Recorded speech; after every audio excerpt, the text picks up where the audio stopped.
Hello Scorpio, new moon, solar eclipse in Libra. Kuha tayo ng maaring maging epekto nito sa inyo.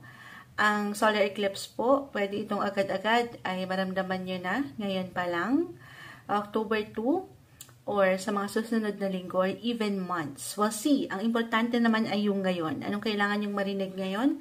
Mensaheng gabay po para sa mga Scorpio. Message. Scorpio, guidance po. Ngayong daraan na solar eclipse in Libra. Anong guidance po ang kailangan marinig ng mga taong ito? Okay, cut natin ito into 3 this time.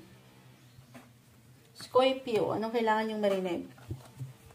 Right, ayan na, oh. Sabi ko na sa inyo, gumagalaw. Excited tayo. Tayo po ay live na live sa ating FB. Patawarin, nagulat ba kayo doon? 9 of Wands, reverse, 5 of Wands. Ang sipag ni King of Wands, kahit na sinashuffle natin mabuti, ito pa rin yun. Bilang kapwa nyo water signs, ang umaangat. Okay, kunin ko lang. Kunin natin itong pinaka nasa unahan pa. The Hierophant. Parang bakit ganon? Sinashuffle natin mabuti, pero almost malapit. Pero dito umangat yung ilang laban nyo. Scorpio. Ilang laban na minsan ang kailangan natin ay i-surrender to the divine, the Hierophant. Kanina kasi, tama ba, Cancer? O yung naharap natin, kung nakapakinig kayo, live na live kasi tayo guys. Naka-reverse ang the Hierophant. Pagiging open yon sa ilang mas malawak pa na usapin. I mean, kahit na hindi ito yung nakasanayan or traditional. Sa inyo, minsan, Scorpio, may mga ilang laban daw tayo na hindi para sa atin. Or maybe a reminder to choose your battles wisely. Or, kahit na laban nyo ito, I'm getting a message dito na hindi palaging kailangan harapin ito agad. I mean, syempre, kailangan nyo munang maging handa. Pag-isipan, pagnilay-nilayan ang sitwasyon.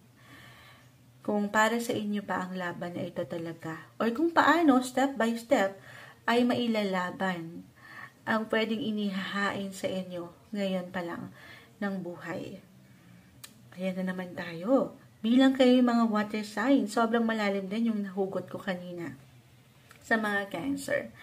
Pero, trust your intuition, trust your instinct, follow your heart, Scorpio, alam nyo na to.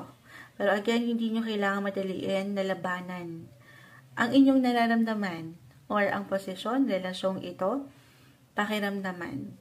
Kung kinakailangan mapag-isa muna, yes po, gawin yon. 5 and 5, maaaring merong ilang changes kasi kayong pwedeng pagdaanan or pinagdadaanan. At dito kailangan ng focus. So, paano tayo makapag-focus? Maring makatulong po ang pag-iisa. Hindi sa hinihikayat ko kayo na magkulong sa inyong mga comfort zone. Kanina naalala ko kinwento na i-share ko sa Cancer to stay out there. Put yourself out there. There's time sa inyo, Scorpio, ang nakikita ko ay do some reflection.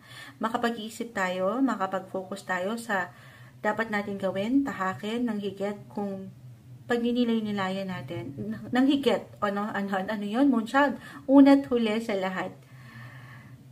Nang ikaw na lang muna. Nang kasama siya. Okay, ang ating nag-iisang creator, si Lloyd, maging ano pa man po ang inyong religion, kailangan yung hugutin yung pakiramdam dyan, yung intuition. I-embrace nyo rin, maging ano pa man yung connection nyo sa kanya, embracing your spirituality, kumbaga. Okay? Or, may pagkamalalim talaga. Okay. Para higit kayong maging handa. Bukod sa pag-iisa, pagdaan sa pagnilay-nilay, contemplation, reflection, pagpapahinga, physically, mentally, emotionally, or even spiritually, sobrang mag-a-apply to guys. Itong aking ilang na-mention dahil, pakita natin sa live, Hierophant. Astrologically, Hindi ko pa ba na-mention, pero kung i-apply ko tong ilang bumabagsak sa inyong coins, etong new moon solar eclipse in Libra, it will highlight your 12th house. 12th house of ano yan? Diyan natin ipapasok yung spirituality. Okay? Yung solitude. Or pag-iisa na lang muna. Or deep contemplation. Ayan. Pag-nilay-nilay sa iyong buhay. Especially nitong mga nagdaang buwan, do some life review. Ano ba yung mga pinagdaanan mo na at kinaya mong laban? Yung ilang laban na hindi naging madali, pero patuloy mong napanghawakan. Okay? Or kung talagang sabi ko nga medyo mabigat ito, magkakaiba ang bawat isa guys, depende sa pinagdadaanan. Very important to listen to your body, physically, mentally, emotionally, spiritually. Hindi po isang medical advisor or ano pa mang professional advisor sa health ang Moonchild. Pero best time ito. Kung hindi kaya, kailangan nyo ng someone, maaaring meron support guys. Merong pwede kayong kahit paano, sa simpleng pagpapayo ay mabigyan kayo. It could be a mentor, a healer, or spiritual healer, a therapist, counselor, ganon. Okay? Or kung hindi kayo open sa ganyan, why not? Eto kung nanaisin lang naman, do some journal.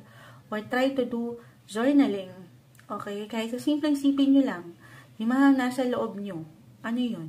Sa loobin. Paring makatulong eh. Yung meron kayo, nailalabas nyo, kumbaga, yung emosyon na yan, na minsan ang hirap ang hawakan. Kasi nga malalim, may hugot. Okay? Pero ito yung umaangat sa inyo, hindi kayo nag-iisa. Ito yung laban na hindi kailangan pasugod din. Ipoproseso, huwag magmadali o madaliin. Ito ang umaangat na message para sa inyo, Scorpio.